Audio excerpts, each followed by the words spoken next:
Good evening and welcome to the 200th anniversary benefit celebration of the Center for Fiction, erstwhile the Mercantile Library, a hallowed New York City cultural institution which back in the day had its program and offerings so tight, people like Mark Twain and Frederick Douglass appeared there.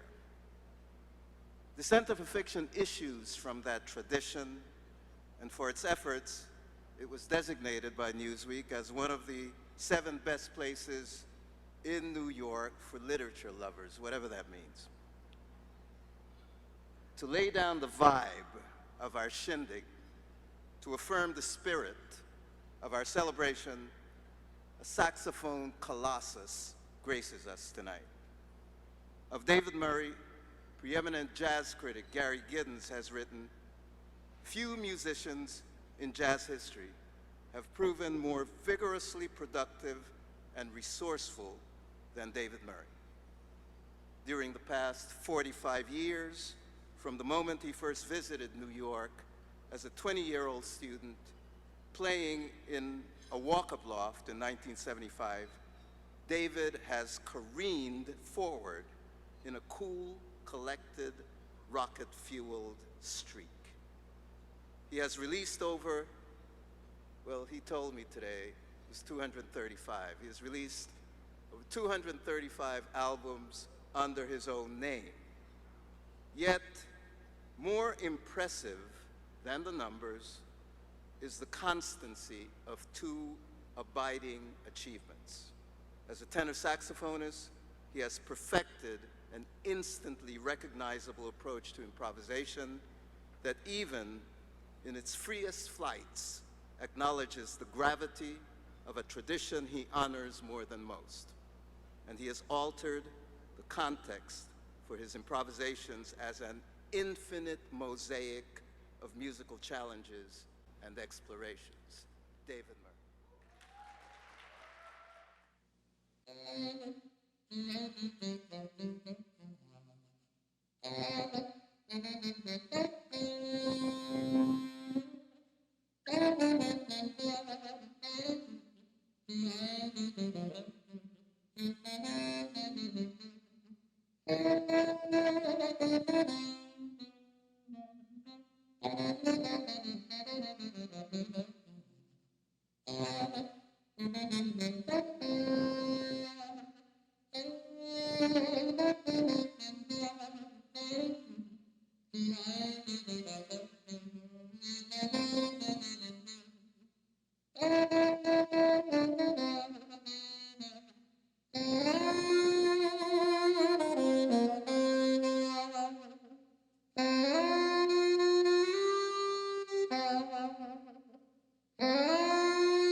Good evening. I'm Tracy Lester. I'm the Executive Director of the Center for Fiction.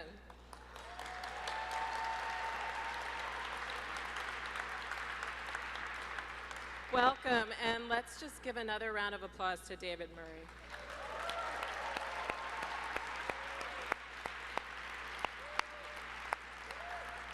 It's my honor and privilege to be here with you tonight. I joined the Center for Fiction in April of this year. I arrived during a pandemic. I arrived during an organizational transition. I arrived during the Center for Fiction's 200th anniversary. Three things. It was a big year, and I'm so excited to be here with you tonight. Tonight is historic. With the 200th anniversary year upon us, the Center for Fiction continues to evolve and remain relevant while adapting to the changing times. We highlight new ideas, thoughts, and different perspectives, and we serve as a platform for those who are not often heard, creating pathways for new and diverse voices. Our programming is robust. and here's what's been going on over the past year. We reopened our doors to both live and virtual audiences in September. Our events have drawn attendees from all over the world, and our online reading groups and writing groups are consistently full. Our goal has been to welcome the community back for both live public events while continuing to present them online, creating access for those who do not have the opportunity to share in this vibrant programming. Last Friday, in fact, we welcomed more than 300 guests to the Center for Fiction for the first novel fete in celebration of our first novel prize finalists who join us tonight. Actors read excerpts from their truly exceptional works, and I didn't envy the job of this year's judges, extraordinary writers as well, who had to select one winner, who you'll hear about this evening. As finalists, they are all, of course, winners. We're thrilled to have our members once again take advantage of the Center's resources and our access to our library and award-winning collection of books, and to have writers filling our writer's studio. We also celebrated the 2021 Center for Fiction Emerging Writers in a live event with our 2022 Emerging Writer Fellows. Now called the Center for Fiction Susan Campbell Emerging Writers Fellows, it is named after the beloved Random House editor in whose memory her friends raised more than $250,000 to provide ongoing fellowship support.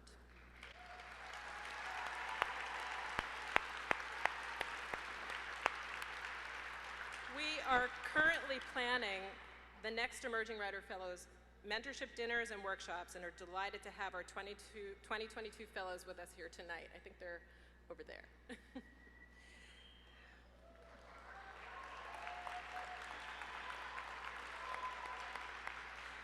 We've continued our Kids Read, Kids Write programming online with author-led events, writing workshops, reading groups, and creative writing contests, and look forward to welcoming students in grades 3 through 12 back to the center as soon as schools are able to bring them to us once again.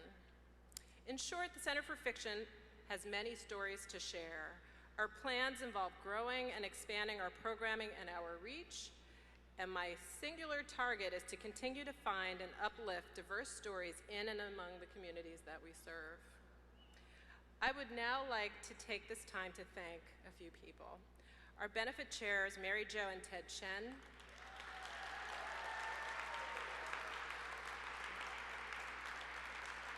Our co-chairs, Jelani Cobb, Michael Cunningham, Issa Davis, Wendy Gimbel, Mitchell Jackson, Celia and Henry McGee, Lynn Nesbitt, and Salman Rushdie.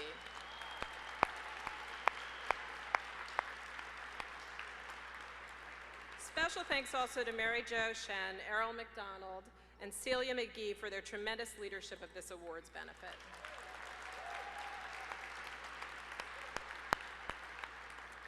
And also thanks to our exceptional contributors, Farrar, Strauss, and Giroux, Ted and Mary Jo Shen, Penguin Random House, Chuck and Deborah Goodrich-Royce, Zibby Owens,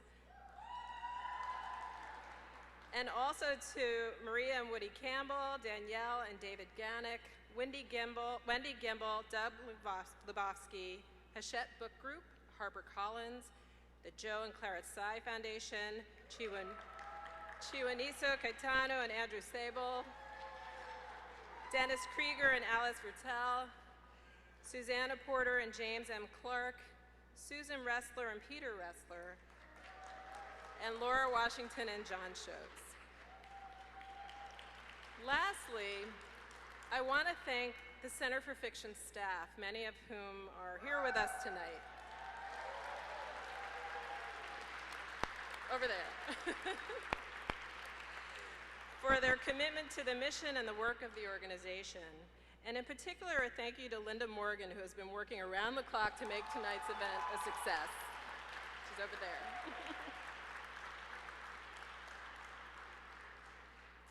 For those that would like to make a donation this evening, we just wanted to share that if you wish to donate, you can text the code FICTION to 44-321. You'll automatically receive a response, and there should be a card on your table with that text information if you like it. So I'd like to thank you again to all our supporters and to all of those who are here with us tonight. We are just thrilled to have you here in person. It's an amazing evening and it's a beautiful crowd.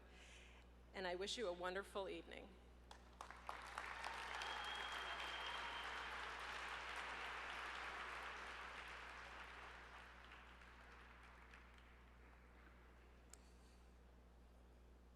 This is going to be a little tricky. Because our MC tonight has been as a sister to me for much of my life, maybe even most of my life, it would be unseemly for me to court exaggeration, to pile on praise too thickly. So I will stick to plain, clearly demonstrable facts, which must suffice. Her supreme intelligence, her preternatural powers of observation, her ferocious wit, and yes, her much remarked upon excessive reverence for the written word, have conspired to turn her into a celebrated and much in demand social and cultural critic at home and abroad. So right now, don't nobody budge, because here come the judge. Author of The Fran Lebowitz Reader, and at once the subject and object of Martin Scorsese's acclaimed Netflix hit documentary series, Pretend It's a City, Fran Lebowitz.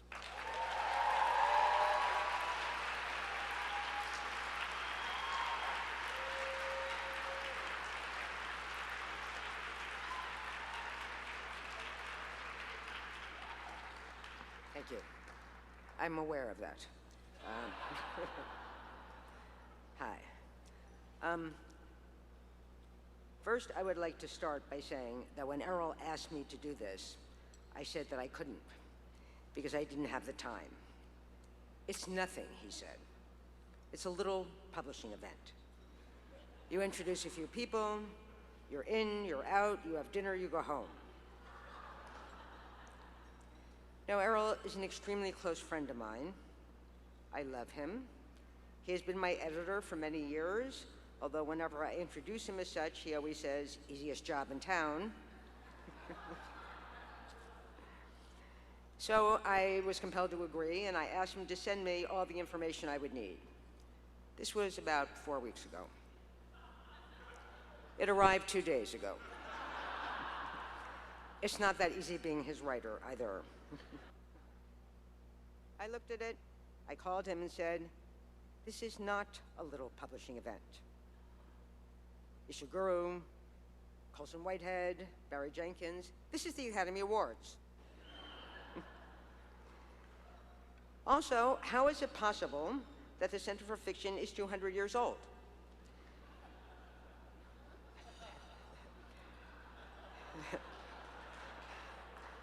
So he explained that the Mercantile Library was sold so they could build the Center for Fiction, which is in Brooklyn, although I cannot be alone in believing that the Center for Fiction is in Washington.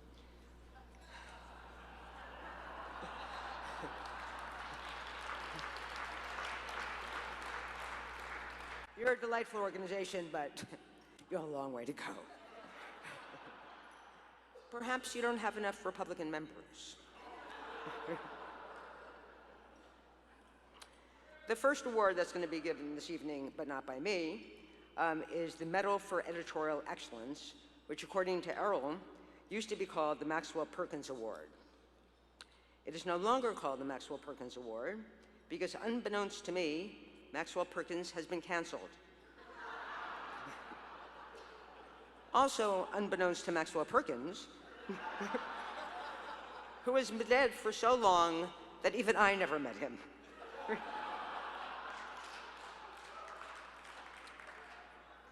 Although it's true that a few months ago, a girl did ask me if I had known Willa Cather. Why, I said. What'd you hear? At any rate, Maxwell Perkins was canceled because he, in Errol's words, happily published several books in avid support of eugenics. Errol was shocked. Really, I said? Did you ever read The Great Gatsby? It's a fine line, Errol. I am now going to introduce Jacqueline Woodson, who will, after I introduce her, describe this year's special Medal for Editorial Excellence Award, which has no longer anything to do with Maxwell Perkins.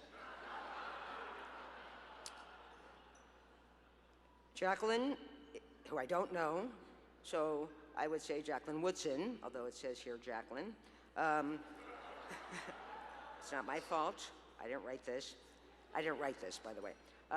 Jacqueline Woodson is the recipient of a 2020 MacArthur Fellowship, the 2020 Hans Christian Andersen Award, the 2018 Astrid Lindgren Memorial Award, and the 2018 Children's Literature Legacy Award. And she was a 2018 to 2019 National Ambassador for Young People's Literature. Her New York Times bestselling memoir, Brown Girl Dreaming, won the National Book Award, as well as the Coretta Scott King Award, a Newbery Honor, and the NAACP Image Award. She also wrote the Your Mother Must Be Impossible.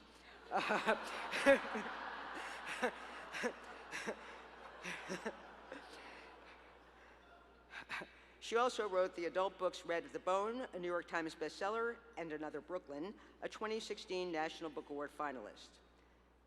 There is such a thing, don't you think, as being too accomplished?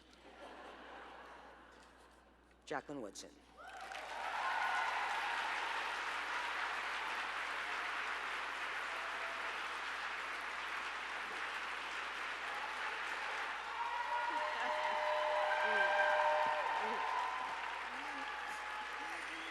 I have to first shout out my Center for Fiction interns. I'm glad y'all are here. And I'm glad everyone's here. I'm glad we're in a space that's not little squares. It's so nice to gather carefully. I'm in the 21st century now, so I have my notes on my phone, which was dying in the car ride over. So this was almost a very silent explanation. And I'm proud to serve on the board of the Center for Fiction. So, many are the writers who will tell you that their genius on the page would not shine through without the gaze of brilliant and beloved editors. From my own Nancy Paulson and Sarah McGrath, to the many in this room tonight, the writers sitting among us among us who love them know an editor's work has always been to get us where we need to go by cutting slits into the spaces between our words and showing us the light coming through.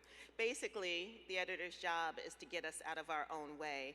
And my editor, whenever I hand in a manuscript to her that is, in my opinion, finished, says, "This is a great beginning."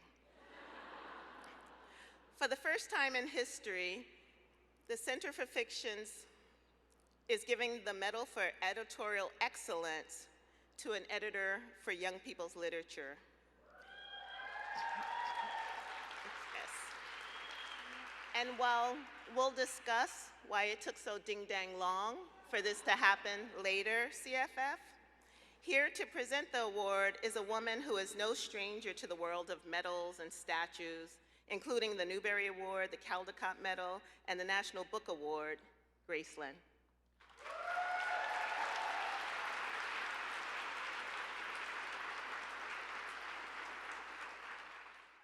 Hello. It is my great honor to introduce tonight's honoree, Alvina Ling. I feel very confident in saying that I have known her longer than anyone else in this room. That is because not only is Alvina my editor, she is also my childhood friend. I remember the two of us in 7th grade lying on our stomachs on the shag carpet of her bedroom floor, each of us reading. There was one book series we especially devoured. It was a little-known series called The Cheerleaders. I have a copy of one right here. Now, I want to make it clear to you that Alvina and I were not the cheerleader type. We were in the writing club, we were in the orchestra, we headed the school newspaper. we were not interested in cheerleading, but we read every single one of these cheerleader books. Why? Because one of the cheerleaders was Asian. To read a book with an Asian character was extremely rare when we were kids. It didn't matter that the books were shallow or that the Asian character was little better than a stereotype. All we cared about was that there was an Asian character in a book. We craved characters that looked like us. Because for us, and for many children, books were our first experience with culture. Books plant the seeds of what is considered beautiful and what is considered ugly, what is acceptable and what is not, and who can be heroes and who cannot. Children's books embody what we as a society value and wish to pass down to future generations. In many ways, children's books are some of humanity's greatest treasures. Which is why Alvina is so uniquely deserving of this honor. She remembered our desire for Asian characters, realized its importance, and worked tirelessly to make it so that thousands and thousands of kids do not feel that same hunger. She has worked choosing, acquiring, advocating, and of course, editing books to show all kids the mirrors and windows of their lives.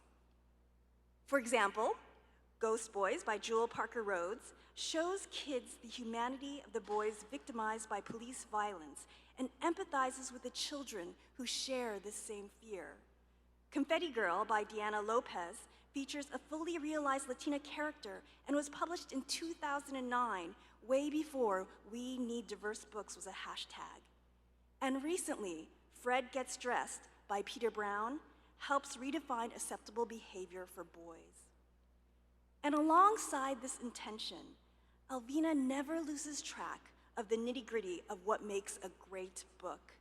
She has guided many authors, myself included, through the different genres, always pushing us to make our work better, protecting us from our own self-indulgence, and gently reminding us of our readers.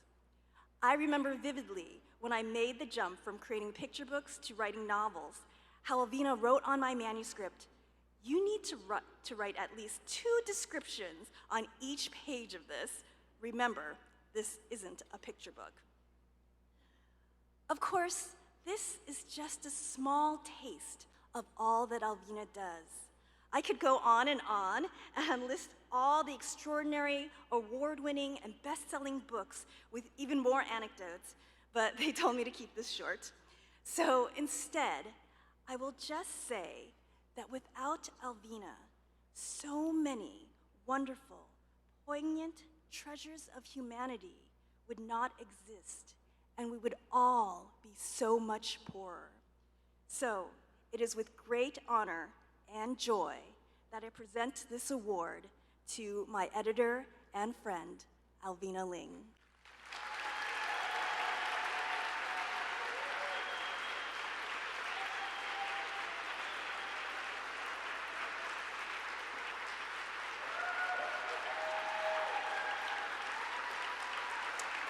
Thank you so much. Thank you, Jackie. Thank you, Grace. I'm so used to being the one to introduce Grace at events like this, so this feels very surreal in so many ways. Thank you, of course, first to the Center for Fiction and to everyone who had a role in me receiving this honor. I most definitely feel honored, even though when I first heard the news from Nan Graham, I also felt an extreme case of imposter syndrome, especially when I saw the list of the previous esteemed honorees. In fact, when I first arrived here tonight, I had the distinct feeling that I was going to be led to the kids' table, which is my favorite place to be. I believe it was our fearless leader, Michael Peach, who said, "It's the job of an editor to be invisible on the page." I'd much prefer to be in the background, but here I am, standing here in a sparkly dress, accepting this award for what it is.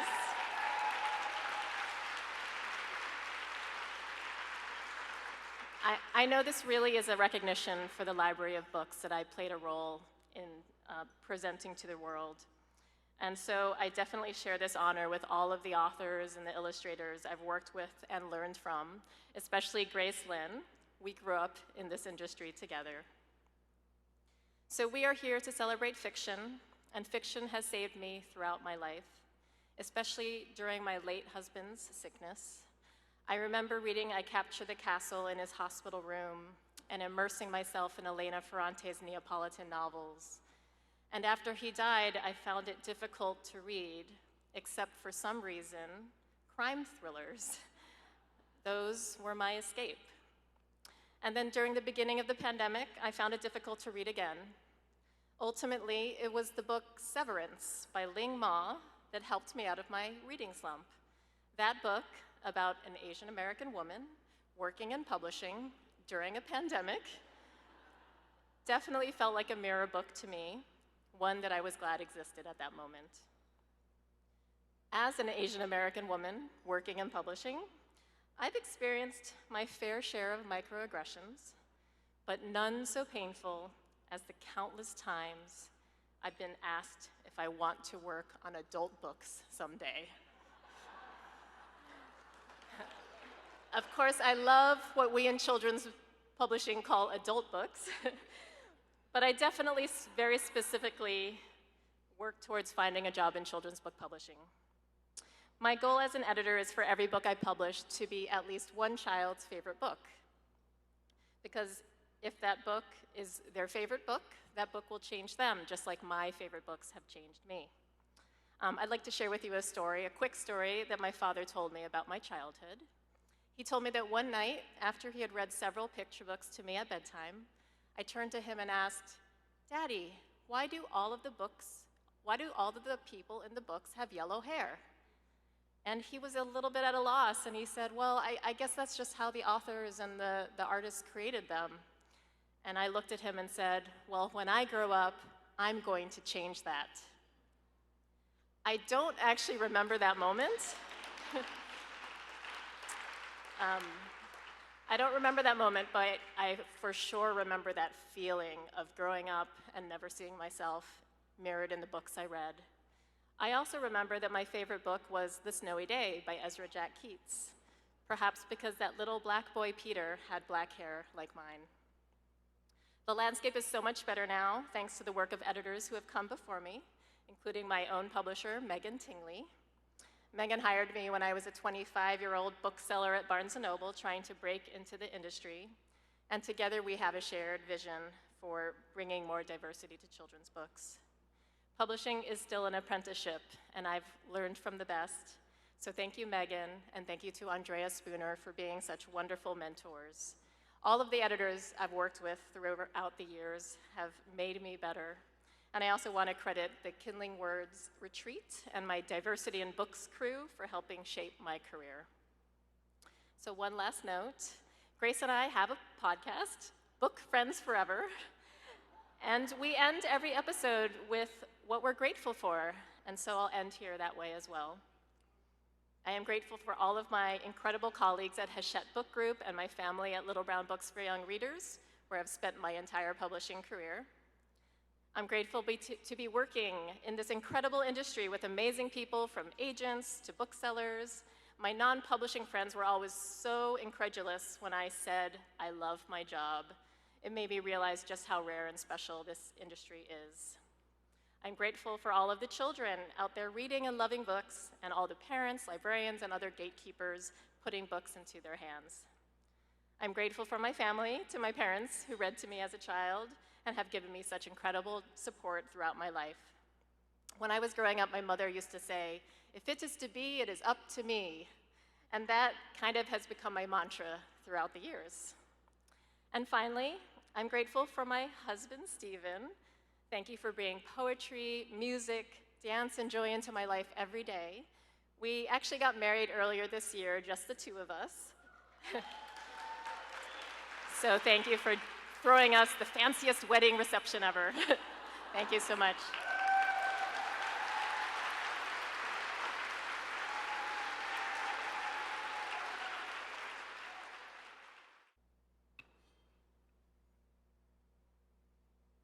What it says now for me to do is to read to you a description of the Center for Fiction's first novel prize and introduce Raven Leilani, which I will do. But since I have you here, has it ever occurred to anyone to give a prize for the last novel? And I don't mean what the writer intends to be his last novel, or her. I mean, I will decide. It'll be kind of a prophylactic gesture. You may say, what are you talking about? I've only written one book. And I will say, you're done. Think about it. All right. The Center for Fiction's first novel prize recognizes this year's best debut novel as selected by a committee of distinguished American writers. Where'd you find them? The annual prize carries with it a $15,000 cash award, and each of the other finalists receive $1,000. The center has a tradition of having the previous year's winner announce the current year's winner. I am therefore delighted to introduce you to the winner of the 2020 Center for Fiction's first novel prize, Raven Leilani.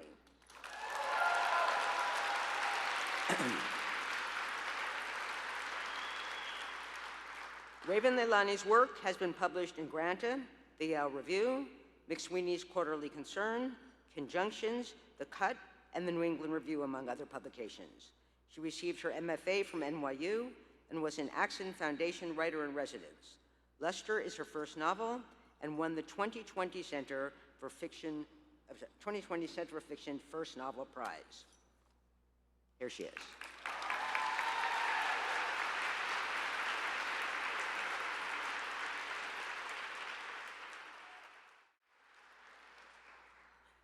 Good evening, everyone. It's so special to be here with you all. And it's such an honor for me to announce the winner of the Center for Fiction First Novel Prize. But first, I'd like to thank my fellow judges, and please don't hesitate to clap for them. They're Alexander Chi, Susan Choi, Ya Jiasi, and Danao Mengestu.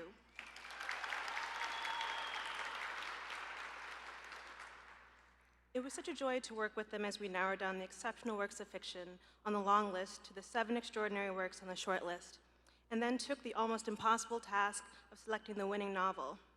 The finalist works are The City of Good Death by Priyanka Champaneri, published by Restless Books, Swimming Back to Trout River by Linda Ray Fung, published by Simon & Schuster. The Love Songs of W.E. Du Bois by Honoree Fanon Jeffers, published by HarperCollins. Build Your House Around My Body by Violet Cooper-Smith, published by Penguin Random House. No One Is Talking About This by Patricia Lockwood, published by Penguin Random House. Brood by Jackie Paulzine, published by Penguin Random House.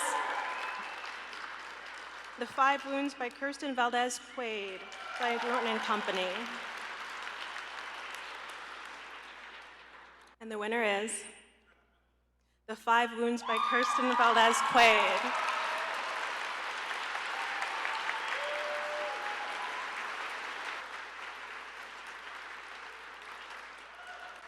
I'm really shaking. This is such an extraordinary thrill. Thank you so much to the judges who have written work that has meant so much to me, and whose work I really admire. And thank you to my team at Norton, and especially my editor, Jill Bilowski, who's here tonight, and my dear agent, Denise Shannon. And I'm just so grateful to everybody. And truly, it's just such a thrill to be in this company of these wonderful books. So thank you.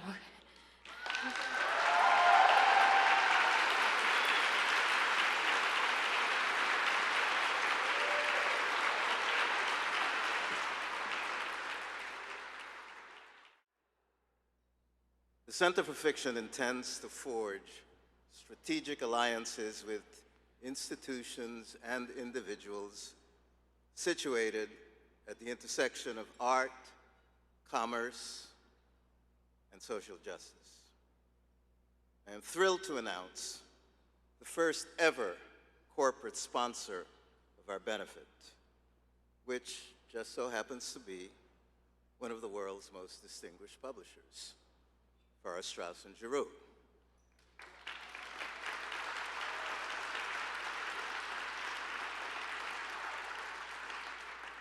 On behalf of the Center's Board of Directors and staff, I express boundless gratitude for the firm's generosity. The first corporate chair of this benefit is Farrar, Straus and Giroux's incoming president and publisher, Mitzi Angel. A publishing visionary of international reputation, Mitzi is renowned for her prowess as a leader, not only at FS&G, but also at Faber and Faber in London, and for her editorial acumen throughout the course of her career. She has acquired and edited award-winning and best-selling books by, among other luminaries, Chimamanda Ngozi Adichie, Sally Rooney, Ben Lerner, Rachel Cuss, Deborah Levy, Garth Greenwell, and Yi-Yun Lee. Peoples, Mitzi Angel.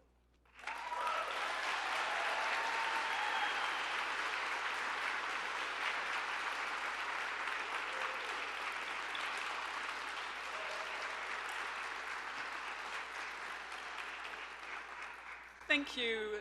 Thank you very much, Errol, for your kind introduction.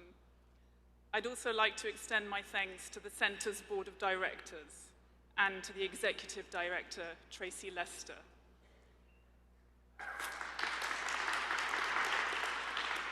I'm really delighted to help celebrate the Center for Fiction's 200th anniversary, which happily coincides with Farrar, Straus and Giroux's 75th birthday. The Center for Fiction, as many of you know, was founded in 1820 as the Mercantile Library, with the goal of encouraging the growing number of clerks in the city to stay away from the rum shop and the billiard room. The idea was for these clerks to learn about history or science or the particulars of their business. It became clear, though, that members couldn't stay away from what was described as works of fancy and the imagination.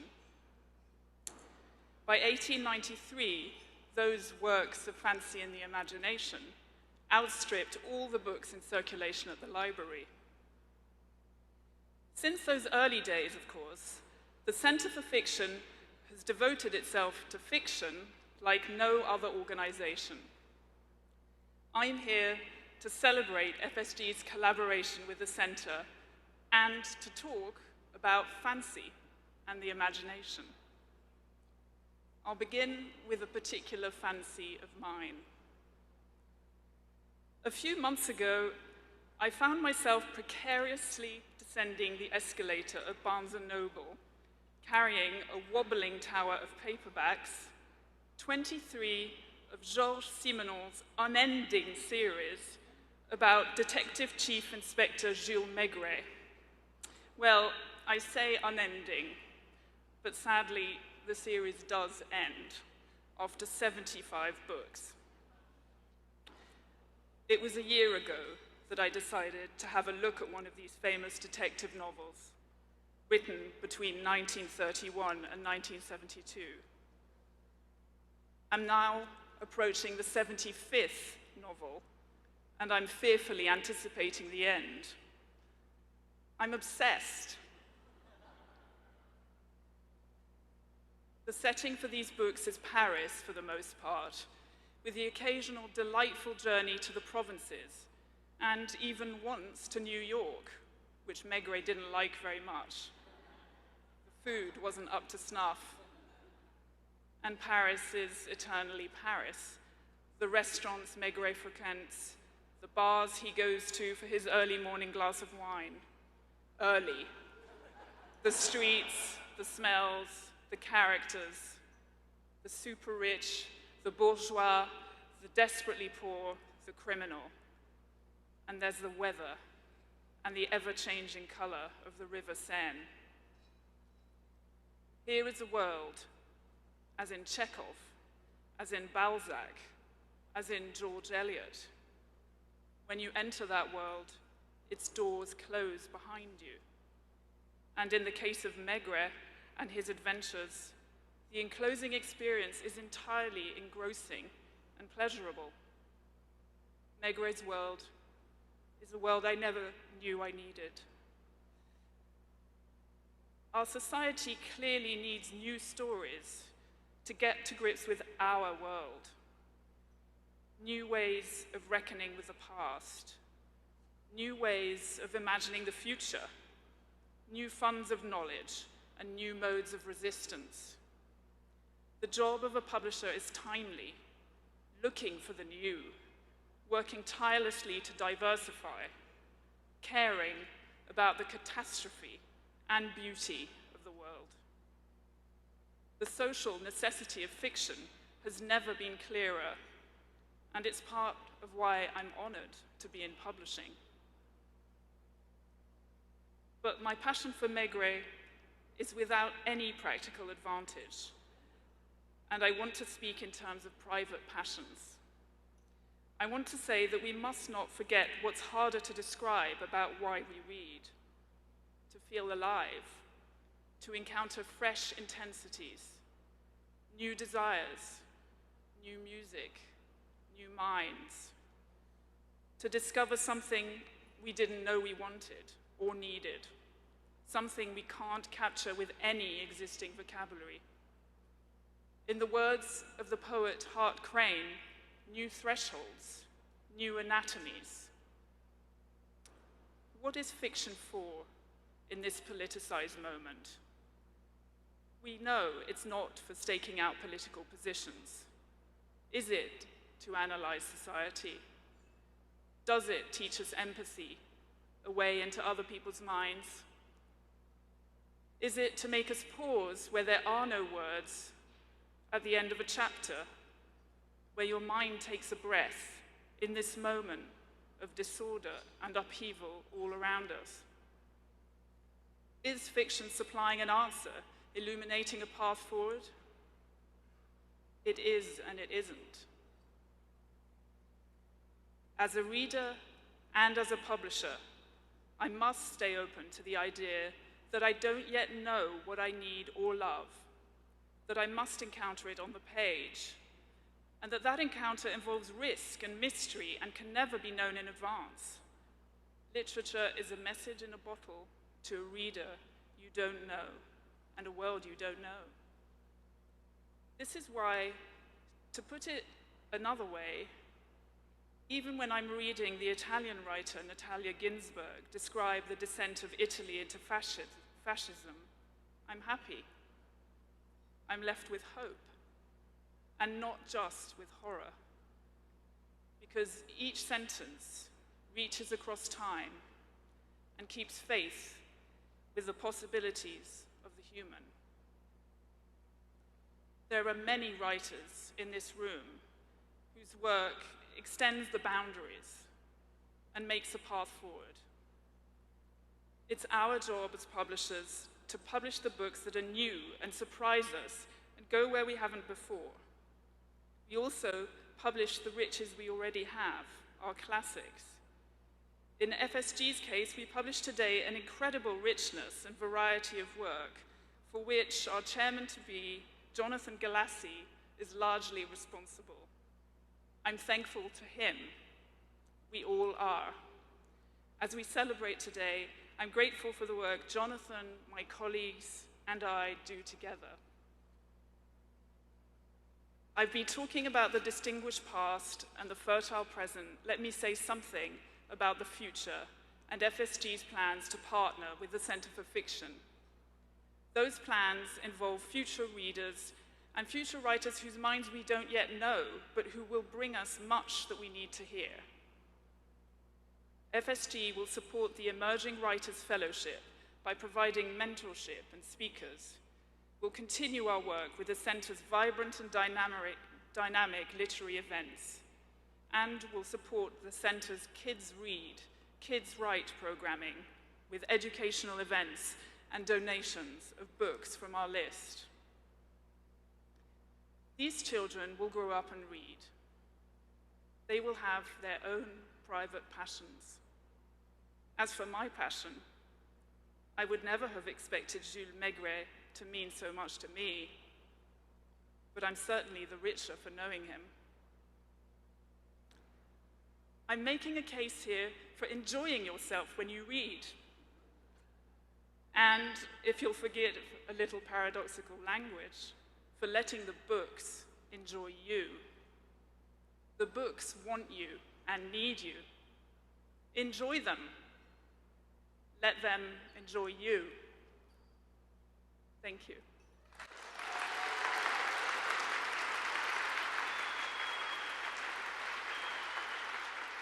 "200 years ago, the Mercantile Library of New York opened its doors in a single upstairs room at 49 Fulton Street, containing just 700 books. Things have changed a bit since then.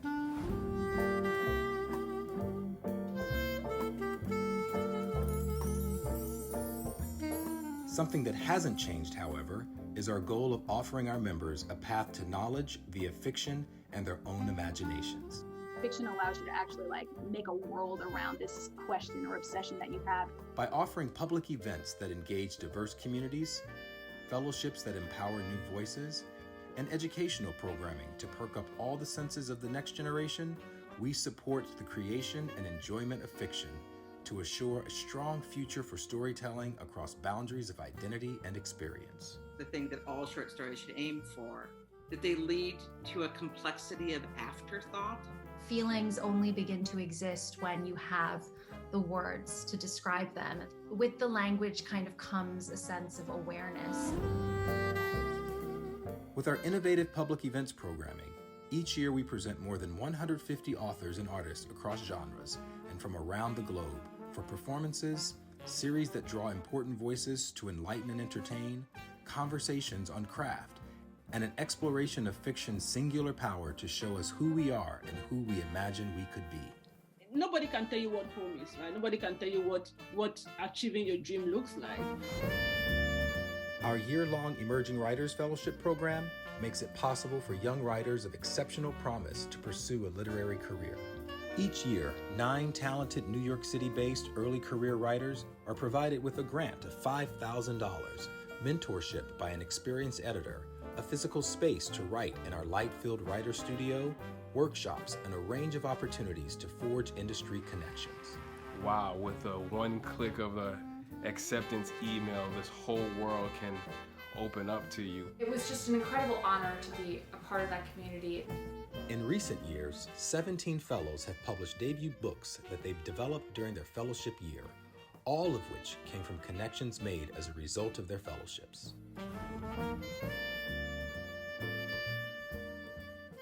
Do you like books? Yes, I love to read. I love books. Kids Read, Kids Write provides stimulating literary programming for children and young people from under-resourced New York City public schools, engaging more than 2,500 students in grades 3 through 12 annually. Our students participate in events with today's most talented children and young adult authors. They are given a copy of a new book free of charge, which they read with their classmates and write about in their own words. Then they have the opportunity to engage directly with the author, asking questions about the characters, the plot, and the art of storytelling and what it means to be a writer. Don't touch my hair. Okay? Don't touch it. Creating interest and excitement for young people of all backgrounds who hunger to see their own lives reflected in print has never been more important. That's why we're honored to have a diversity of dynamic writers participate in Kids Read, Kids Write, selected for the quality and relevance of their work and their ability to broaden worldviews and spark imaginations.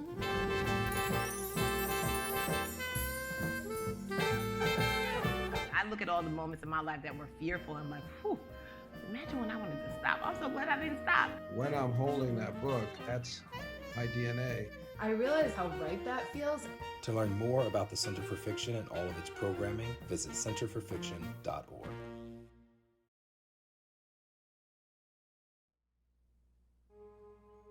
Here I saw a dappled wonder settling across the fields, hovering on angel wings, brandishing a blazing shield.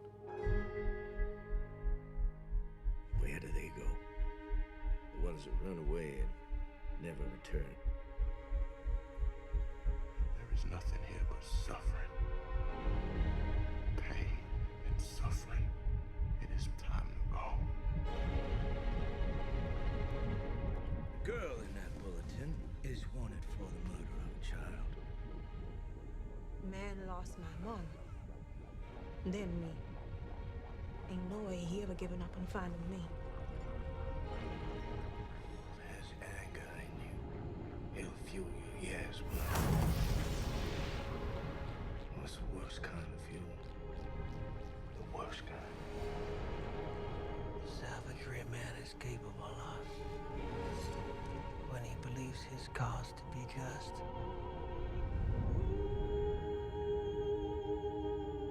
You came all this way on the railroad? Yeah. I left behind all those peoples.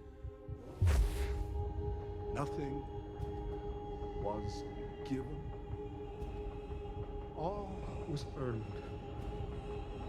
Hold on to what belongs to you.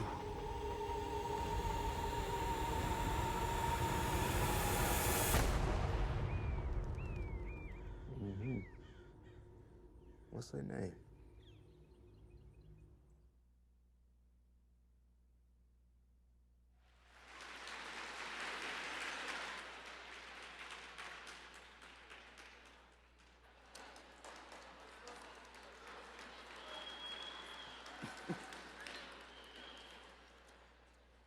We're getting closer.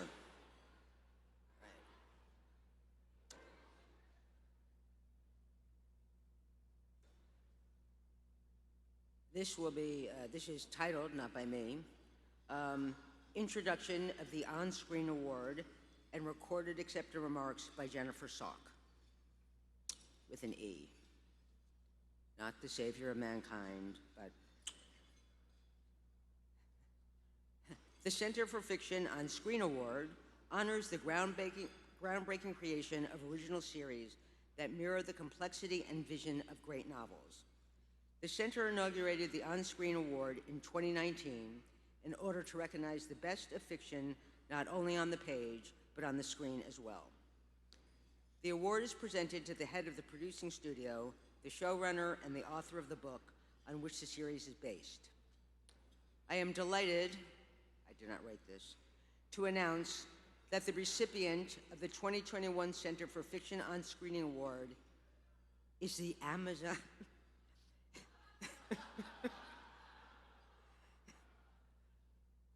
is the Amazon, irony's back, is the Amazon Studios' prime video production of the Underground Railroad.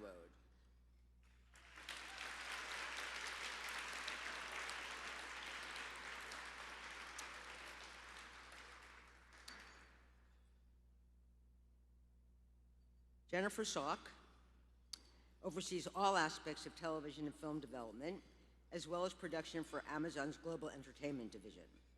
Under Salk's leadership, Amazon signed the Reframe Agreement, supporting a formal action plan to further gender parity in the media industry, and sponsored Free the Work, a global initiative to increase the number of underrepresented voices working in entertainment.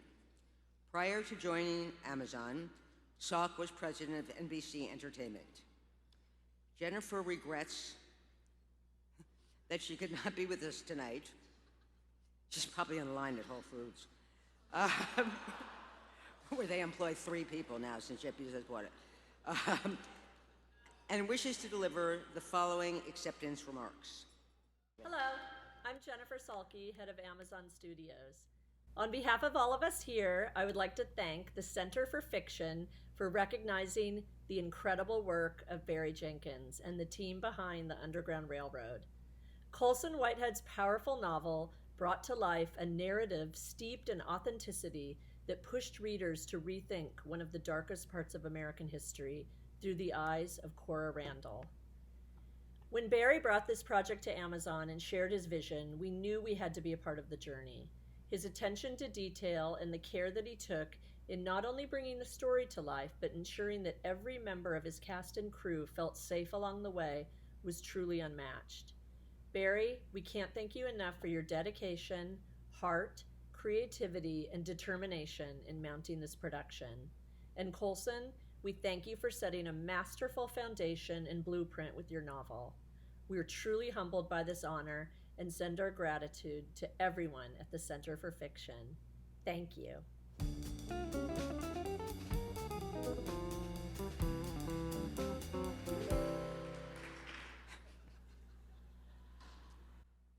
Barry Jenkins was born and raised in Miami. His feature film debut, Medicine for Melancholy, was hailed as one of the best films of 2009 by the New York Times.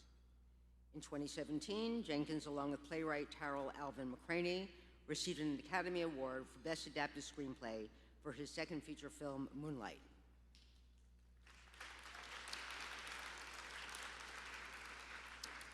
This film, which he also directed, won Best Picture, but not at first, if you recall. They asked Faye Dunaway to do this, but she was busy. And also the Golden Globe. In 2018, he directed If Beale Street Could Talk, summoning James Baldwin's spirit. In 2021, he directed the Amazon Studios Prime Video limited series, The Underground Railroad, based on the novel of the same name, and was nominated for a Primetime Emmy Award for Outstanding Director. Barry Jenkins also very much regrets that he could not be with us tonight. Apparently, he's stuck in a shipping container off the coast of Los Angeles. It's not just your sofa. But he is here in the magic of technology. Hello, people of New York. Let me start by apologizing for the ring light that is going to appear in the reflection of my glasses and the sunspots on the wall. It's 8:30 a.m. here in LA, and I just can't do anything about the light coming through the window there, but we will do our best. Thank you to the Center for Fiction for this wonderful award. I believe Coulson is there among you in the audience. I bet his dreadlocks are looking very nice and moisturized, and he's got his very studious and debonair glasses on right now, looking literary chic. But I assume he's there, and yet I'll say that on behalf of myself, the wonderful cast and crew of the Underground Railroad, and yes, of course, the man, the myth, the uncommonly talented and generous spirit, Coulson Whitehead. It is both a privilege and an honor to have the show we've made celebrated with this wonderful distinction. It is a strange feeling to receive an award from an organization originated in the era in which our characters lived. 1820, a date just predating the birth of our protagonist, Cora, concurrent with the birth of her wondrous mother, Mabel. Although I speak theoretically, of course, because we are dealing with the work of a great literary trickster, and so perhaps it's best to say approximately 1820, but concurrent with the lives of the two emphatic women at the heart of the Underground Railroad. The Center for Fiction, built by merchants in the absence of public libraries, an endeavor meant to preserve the citizenry's stories. I found that on the website. 1820. I want to recite two dictionary definitions of the word fiction now. This being the New York-based Center for Fiction, it is reasonable to expect that I'm speaking to a room full of people with degrees much more prestigious than mine, and yet I'm going to read these definitions. Fiction, invention or fabrication as opposed to fact, a belief or statement that is false but that is often held to be true because it is expedient to do so. I'm pulling from Webster's right now because of something I heard Coulson say in response to a question posed on a panel we shared. Prompted about his impression of our adaptation of his Pulitzer Prize-winning novel, Coulson was kind and gracious in praising our television series, as he always is. But in that concrete way, great minds like his synthesize complex expressions. He placed his hand on his chin and cast his eyes skyward, and he said, "I think the show succeeds because even while it's faithful to the text, it's more a truth-based than fact-based adaptation." Facts. As a student raised in the South, I read textbooks that referred to the condition of American slavery, to the condition of my ancestors, the condition of characters like Cora and Mabel, the condition of the enslaved as conscripted labor. It is not flippant to say that I would have learned more about the truth of the condition of American slavery from reading the fiction of Toni Morrison than the facts of Merriam-Webster. In Coulson's words on that panel that day, the role of fiction in a time of hard facts and fake news cohered and rang true for me. Who among us will tell the truth? Who among us will rebut the facts that have come to be accepted as truths? This, then, is the beauty and power of what Coulson has done with the Underground Railroad, and what this organization has done since 1820 in honoring works of fiction that strive to excavate and recontextualize the dogmatic facts devoid of truth. We've come to accept as history by creating a new, more authentic history through exploring the contours of fiction as a means of illuminating the truth. Again, it is both a privilege and an honor to receive this award, just as it was a privilege and an honor to have Coulson trust us with this wonderful novel. On behalf of myself and the cast and crew of the Underground Railroad, I want to thank you and extend our sincerest love and most emphatic thanks. Please keep doing the work you do, empowering creators and writers like myself and Coulson to speak truth through fiction. And please, just take care of yourselves, or like I like to say, take care of yourselves, take care of your loved ones. Much love, much respect, and much thanks.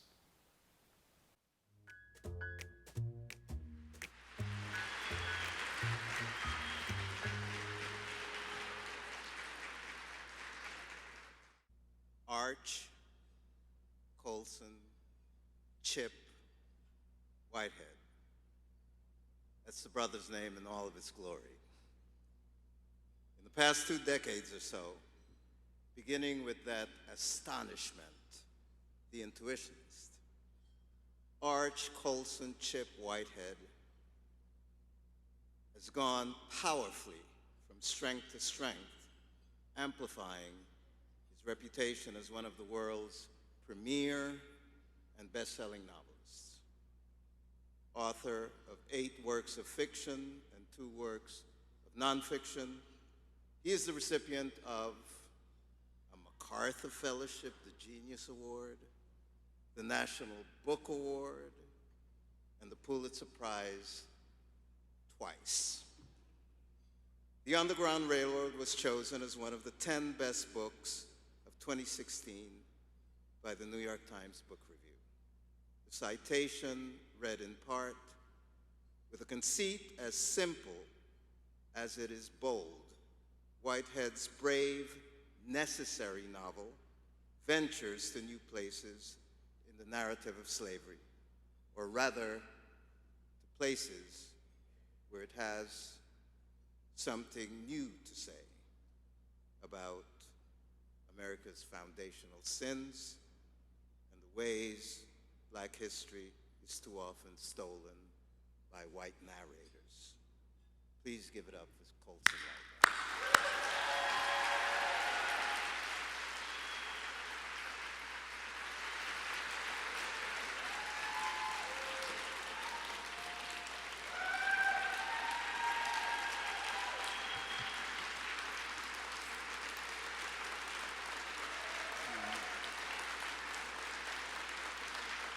Yeah, howdy.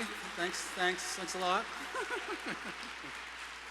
Thanks for the lovely introduction, Errol, and thanks to the Center for Fiction for honoring Barry's great achievement. It really is his honor. He's the reason we're here. Most adaptations of TV and film are, what's the word? Sucky, they suck, because it's actually really hard to take the book, something that lives on the page, and make it live on the screen. So you just saw him. He's a man of great talent and generosity and wisdom, and he pulled it off. He thanked me for trusting him with the novel, but for the first time we talked, it was a no-brainer. I knew that Cora and her story were in good hands. The book had been out 2 weeks. It was August of 2016, and people were expressing interest in adapting it, and Barry was one of them. I didn't know his work, Moonlight was about to hit the festival trail the next month. So they sent me a link to watch it on my computer on a tiny little box. And I watched it like a millennial or something. And of course I was blown away by what he'd done. And that meant I had to talk to him. I never interviewed a filmmaker before because none of my books had gone that very far into the process. I think there are too many black people in them. But Barry was undeterred by that obstacle. And so we talked on the phone and had a lot of dumb questions, culminating in, are there any slavery movies that you look to for inspiration? And he just said, slave movie? I was thinking more Paul Thomas Anderson's The Master and There Will Be Blood. And I was like, okay, we're in. That's good. And we talked a few times while they're working on it, him and his team. And whenever he shared a solution to a problem in adaptation on how to take this scene from the page and put it on a screen, it was always perfect and elegant. When he told me how he was going to solve the attic section in the book, Cora is in North Carolina and up in an attic for 60 pages. It's very static. How do you make that live on the screen? And he told me his solution, and I was like, that's so fucking good. I fucked up. Why didn't I think of that? That's better than a book. So that kept happening over and over again. So I never had any doubts that he would pull it off. I had no idea who could do a better job. Stanley Kubrick rises from the grave. Maybe. I don't think Stanley Kubrick liked black people. Just something I've intuited over the course of his oeuvre or whatever. So it's really Barry, and he really did it. The only hiccup in the whole process, which is really such a lovely process, was when I offered my own suggestion. I can maybe make the adaptation richer. I'm not sure if you guys know the actor Walton Goggins. He usually plays like the like dumb Cletus redneck in TV shows. He's in Vice Principals, Justified, Sons of Anarchy, always playing like the redneck character. Anyway, I thought that if they wanted to help Amazon save money, just help out on that in the budget area, they could have Walton Goggins play all the white people in the book. Like Eddie Murphy, the Nutty Professor, with just makeup and CGI. So Walton Goggins like an old white lady, little white boy or whatever. So I put that on Twitter, which is how I communicate with the outside world. And I never heard back. I didn't know if maybe he didn't see it, maybe he's working that day, or in this sort of Zen-like way, communicating without communicating. I think the main thing was that I trusted him and his vision, and except for that teeny tiny instance, the TV show is really one of the most beautiful experiences of my life.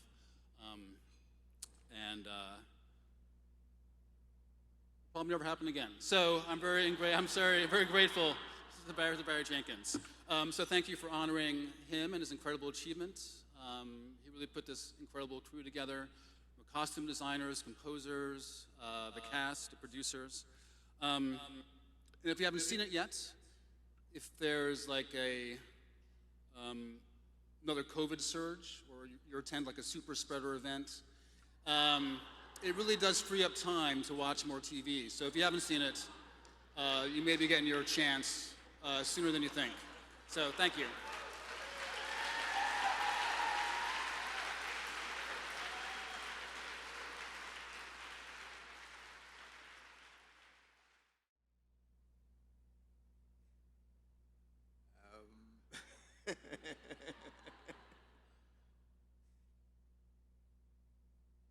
We're getting there. The Center for Fiction inaugurated its Lifetime of Excellence in Fiction Award in 2018. The award recognizes the achievement of an author whose body of work has become essential to literary discourse. Its first and only recipient thus far has been Toni Morrison.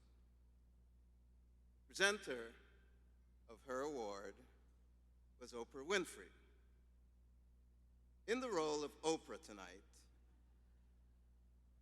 is the exquisitely brilliant and righteously esteemed editor of The New Yorker, David Remnick, who will also engage Kazuo Ishiguro, awake, it appears, at 2 o'clock in the morning, London time, in conversation.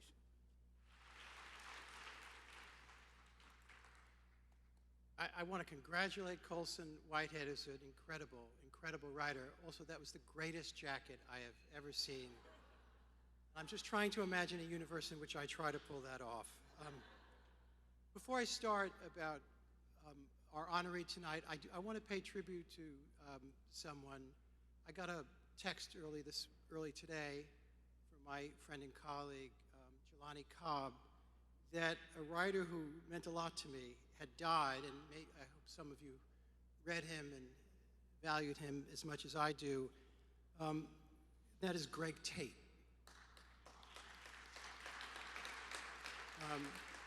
Who's writing critical writing, cultural writing in the Village Voice, and his books, which we began with Flyboy in the Buttermilk, excited the imaginations of a lot of young readers. This is not working anymore? Is it conked out? It's so conked out? There we go. All right. But just a word of rest in peace to the great Greg Tate.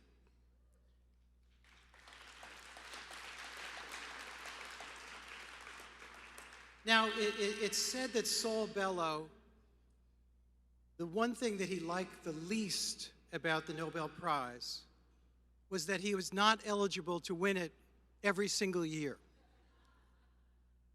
One gets the impression that Mr. Ishiguro's modesty is such that he is reluctant to have won it even once, which is further reason to be grateful for and to celebrate his willingness to join us here in the modern pandemical way at 2, 3 o'clock in the morning from Britain via Zoom to accept this somewhat more modest but deeply felt expression of regard from this wonderful institution.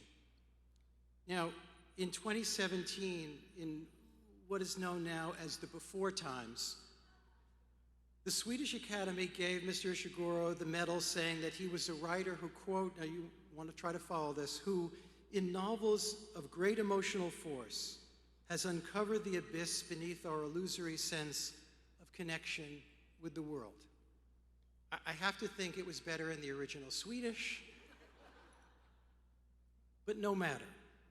In 2016, when Bob Dylan was awarded the Nobel Prize in Literature, Philip Roth quite grouchily and unreasonably said that he hoped that next year that Peter, Paul, and Mary would win it. But in the history of Nobel hits and Nobel misses, the choice of Ishiguro could not have been more welcome or more deserved.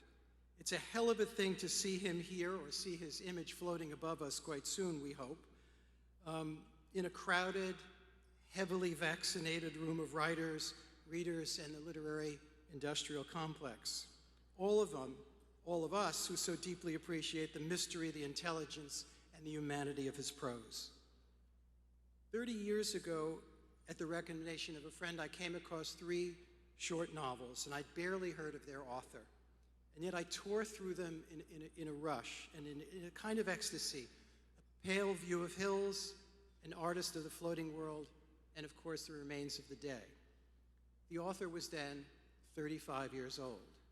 And it was one of those experiences of reading that you hope for, you even live for, when a coherent, radical imagination, like the one that began the evening, David Murray, someone is presented to you, someone with a blazing mind and vision, and you feel as if you've walked into an immense gallery only to happen on, for the very first time, 20 still wet canvases of somebody like Mark Rothko. That was what the experience was like.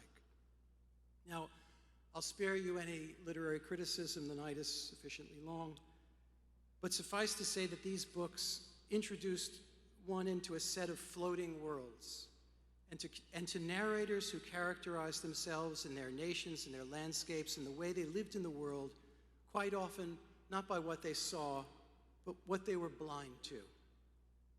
Recall the butler, Mr. Stevens, in The Remains of the Day, both the intelligence of that man and what he was unable to apprehend, his immense professionalism and patriotism, and yet his blindness to the system and the master he served, and its contribution not to the orderliness of the world, but to its unspeakable violence and chaos. So many writers, even great writers, are defined by their so-called honesty, by the way they decant in great volume every liquid ounce of self and character onto the absorbent page. Much of the beauty of The Remains of the Day and all of his novels reside in what is often withheld, or what ignorance or blindness the character suffers from, and what that says about a human being, and maybe about all human beings and our common condition. Now, Mr. Ishiguro has had a curious start. As a young man, he worked as something called a grouse beater for the Queen Mother at Balmoral Castle. And as a result, we'll spend the entire interview with him discussing the royal habits and betrayals. So someone let the guy from the Daily Mail in the door. He's also a singer, a songwriter, and a pretty decent guitar player. And I'm a great fan of Desert Island Discs, and no one has done that show better than Mr. Ishiguro. In fact, the singer Stacey Kent also thought so, so much so that after he chose her version of They Can't Take That Away From Me, she asked him to write a song for her.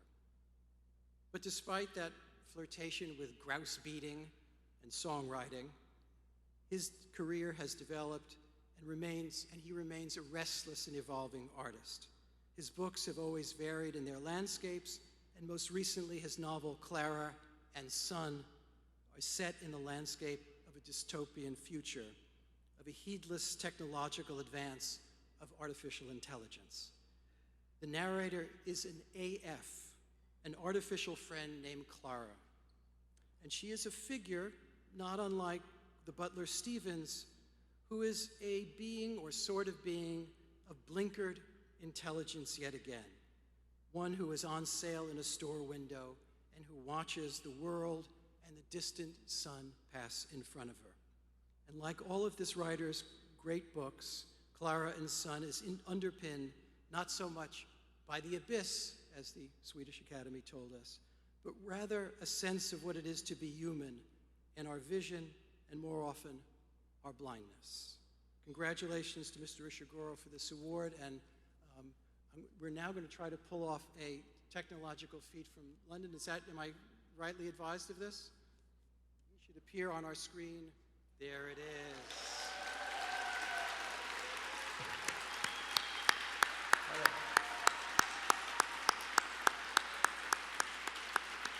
Thank you so much. Can I ask you a question about grouse beating? So much, Mr. Apparently there's a lag. We're all used to this after a year and a half of Zoom meetings. We'll try our best, and we won't torture you for long because I know it's very late at night. You were 14 years old and you were beating up grouse. Is that what was happening with the Queen Mum? Did you hang out with her? I was 18 years old. I just left school, and yeah, you don't. Grouse beating doesn't mean you literally beat the grouse. You wade through bogs and heather for many hours with blisters on your feet, frightening the grouse that live in the heather so that they fly towards the gun butts of the shooters. And eventually, yeah, all the birds fly up, and these aristocrats are shooting shotguns at you. That's basically what grouse beating is. And did this become material for you? We'll get out of the grouse beating questions in a moment, I promise. Not yet. There is a very good grouse-beating novel. I think written by Isabel Colgate, called The Shooting Party, which was made into a movie about 30 years ago with James Mason. I think that's the only piece of fiction I know that has grouse-beating at the center of it.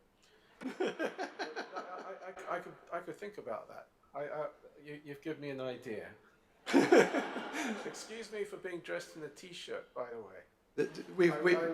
I was thinking of putting on a tuxedo or something, but my wife said I'd look absurd sitting in my living room at 3 a.m. I think what she really means is you shouldn't speak too loud and wake her up in the next room. I wonder if winning awards, this one, and maybe slightly more consequentially the Nobel Prize, has any effect on work at all. There are some writers who dreaded I remember when Joseph Brodsky won the Nobel Prize, he said, well, now I'm going to spend the next year and a half being asked to make great pronouncements on the world. Does it have any inner effect on moving forward as an artist? Well, so far, I hope not. I was warned by other, past Nobel Prize winners, mainly scientists, that there's this thing called the genius syndrome, and it's very noticeable if you're a scientist because you spend decades becoming an expert in a very tiny area, becoming somebody preeminent in a particular area, and then you win the Nobel Prize and you believe you're a genius at everything, and you make a fool of yourself, pronouncing about things you know nothing about in other fields of science. And I was warned about this repeatedly, so I think I'm in a danger. I suppose I'm protecting myself, or I'm guarding against doing the same thing in the realm of, I guess, literature, or in the realm of the humanities. But to be honest, David, I mean, it's a fantastic thing for me. I mean, to receive awards. I mean, you just can't believe how fantastic it feels to receive this one. Yeah, I mean, the Nobel was okay to win as well. But this one means a lot to me because it's specifically about storytelling. I mean, it's given to me by people who have dedicated themselves to storytelling and have done that historically in a non-elitist way. Who believes that storytelling belongs to us all, and storytelling becomes something much more important when it's shared. It's not something that should live in an ivory tower. And so this award means a lot to me. But on your question about does it affect the work, I kind of feel like this person you're seeing on the screen right now is a kind of an avatar, or whatever. It's not really the same person who sits in the study upstairs writing these books or trying to write books. That's a very lonely little world up there, and it doesn't really get touched very much by praise or awards. The work is really difficult still, and I don't know what the hell I'm doing, and I don't feel like I'm a great authority on anything up there. I mean, I just can't believe how I ever finished a book when I'm up there. But when I come out to an occasion like this, I'm allowed to sort of play the role of someone who knows what he's doing. But I feel it takes place in parallel universes. The world of awards and acclaim, and then this lonely little world of my own little successes and failures up in my study. When you...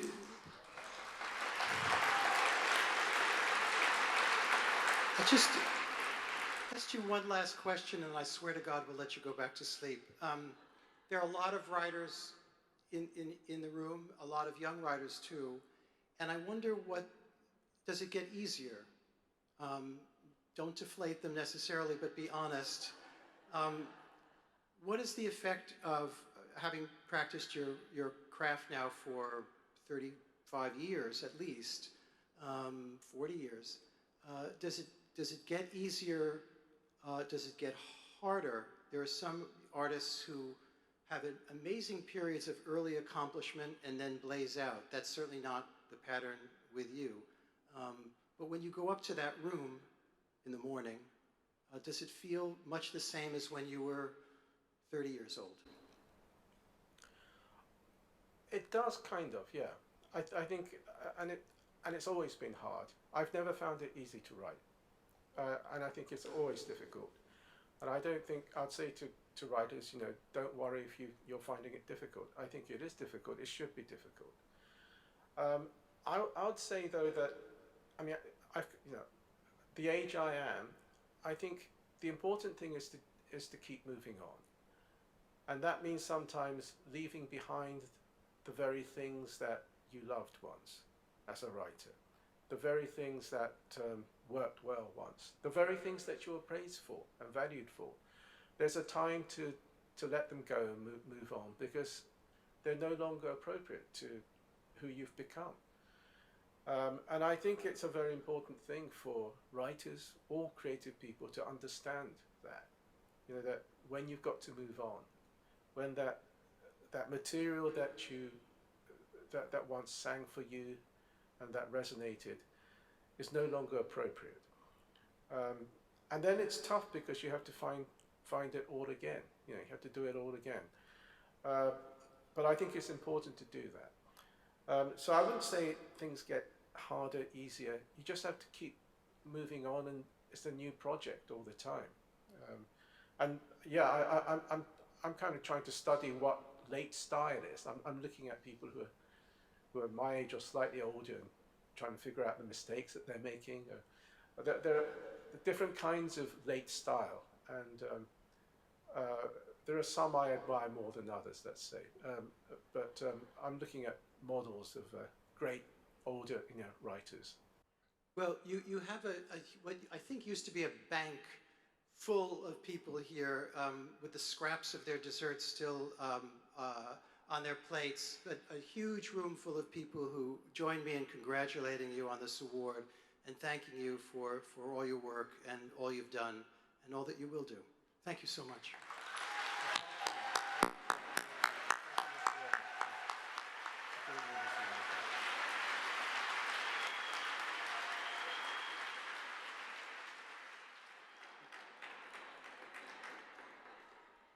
You're free to leave. Thank you very much. Good night.